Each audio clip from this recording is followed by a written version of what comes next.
धर्मेंद्र चव्हाण या यूट्यूब चॅनलला सबस्क्राइब करायला विसरू नका। तसेच बेल आयकॉनलाही क्लिक करा। हॉबी सेक्सुअलिटी अलीकडे परदेशामधून भारतामध्ये नवीन ट्रेंड आलेला आहे। हा ट्रेंड पूर्वी अमेरिका आणि युरोपमध्ये होता। आता भारतामध्ये दिल्ली, मुंबई आणि बंगळुरूमध्ये हा ट्रेंड आलेला आहे। लवकरच आपल्या शहरात पण येईल।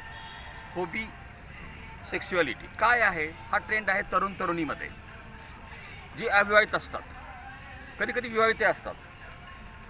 आपण बाहेर गावी जातो या मोठ्या शहरामध्ये नोकरी करायला, मुलगी गेली किंवा मुलगा गेला, तरुण तरुणी गेल्यानंतर त्यांना राहायला जागा नसते आणि त्यांना तिथे राहावं लागतं। मग ते तिथे आपल्याला रूम पार्टनर करतात, कॉट बेसिसवर राहतात। त्यातला हा पुढचा प्रकार आहे। मुंबईमध्ये तर ठाणे या भागामध्ये खूप कॉट बेसिसवर आपलं करिअर करण्याकरता तरुण तरुणी राहतात आणि यशस्वी करिअर पण करतात। पण हा जो ट्रेंड आहे हा असा आहे का हे जे दोघं आहे तरुण तरुणी, दोघांमध्ये एक शारीरिक अट्रॅक्शन्स असतं। ते स्वार्थी हेतून एकत्र येतात, लग्न न करता बरोबर राहतात, एकाच रूममध्ये राहतात। भले कॉट वेगळे वेगळे असतील पण ते 5-5 वर्ष एका ठिकाणी राहतात, मॅरेज न करता। दोघांचाही स्वार्थी हेतू असतो, दोघांना शारीरिक अट्रॅक्शन असतं।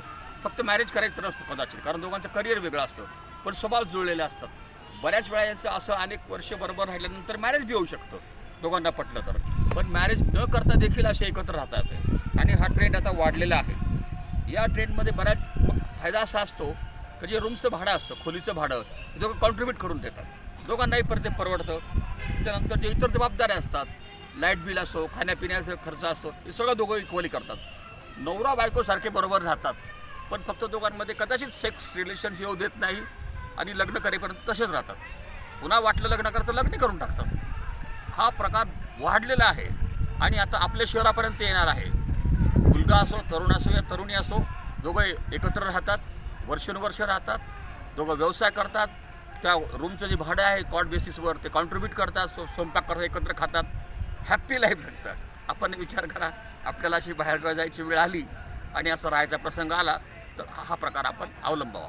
धन्यवाद।